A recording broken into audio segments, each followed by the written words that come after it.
I told you, this thing is bigger than Nino Brown, and I got a list of Order. If I'm going down, Order in I'm the taking a court. whole lot of I people said with order me. in the court. Nino Brown Boxing, I'm back in the building. Shout out to the LDBC. Don't forget to hit that like button and subscribe. So, I didn't get to watch the Tyson Fury fight last night. I did skim over some of the highlights. I watched a lot of brothers in the LDBC video regarding the fight. And it looks like last night was basically a possible cherry pick gone wrong. It could have been just a full throttle cherry pick gone wrong for Tyson Fury. Even though Tyson Fury got the victory, Otto Wallin, he basically started to lay the groundwork for a blueprint of how guys in the future can beat Tyson Fury, and that's basically targeting his body and strategically going to his head throughout spurts in the fight. We all know Tyson Fury, he got two cuts on the same eye in the fight, which definitely is going to leave a lot of scar tissue. Definitely is going to be an area that opens up his spar in the future, and an area on his eye that's going to open up in future fights. So I feel like this fight, even though it was a victory for Tyson Fury, it's a step back. And I say it's a step back mainly just because of the eye. The eye is going to be one of the biggest reasons why Tyson Fury is he's gonna move differently. He's gonna be a lot more cautious. And Tyson Fury is already not the most exciting fighter. ESPN, Top Rank, they put every promotional trick. They implement every promotional trick possible to make Tyson Fury stand out.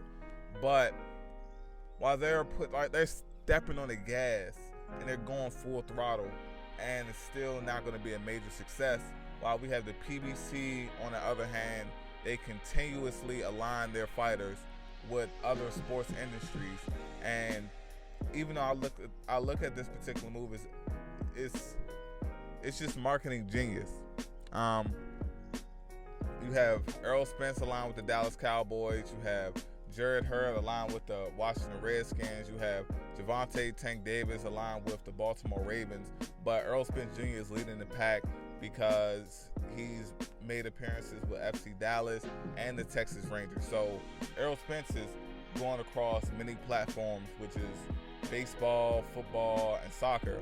And now you have guys like Jared Hurd and Javante Davis. They have the ability to do the same. Jared Hurd, he can align himself with the Washington Wizards. He can align himself with the Washington Nationals. And on top of that, he can align himself with DC United. Should the DC United soccer stadium and Washington National Stadium, they're literally right around the corner from each other. Javante Tank Davis in Baltimore, he can go to an Orioles game, throw out the first pitch. I'm not even going to pretend. I'm not sure if Baltimore has a soccer team. If you're a soccer fan, let me know in the comment section. But just seeing the type of promotion and seeing the exposure that these PBC fighters are getting when it's actual promotion. You're talking about putting these guys in stadiums on Sundays or at baseball games or at soccer games.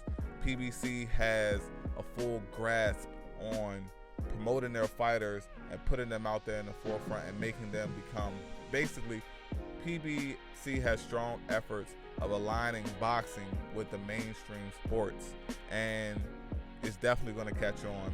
You're going to have other guys do it as well. Like last time, my understanding is the Charlos from Houston. We got two twin brothers at a Houston Rockets game, or associated with the Houston Texans.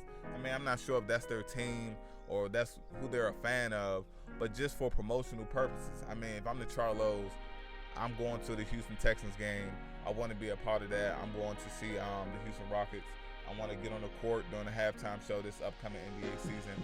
And yeah, man, it's definitely a good move. I know it's a lot of other people in the PBC. Shit, Deontay Wilder linking up with Nick Saban, going to an Alabama game and playing catch and throwing passes with the quarterback Tua Tagovailoa and his younger brother, Young Tagovailoa.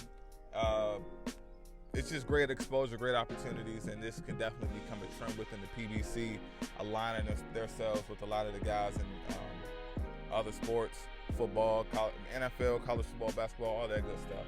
But just by comparison alone, PBC, top rank. PBCs, they're creating gems, they're creating stars, they're making their fighters mainstream, but they're doing it in a way where people can relate. Unlike top rank, they're trying to strategically move, and ultimately I believe it's not going to be a success, because a guy like Tyson Fury last night against an unknown opponent, he had a tough fight, and he got, he has a damaged eye that has to recover, and that scar tissue is going to remain.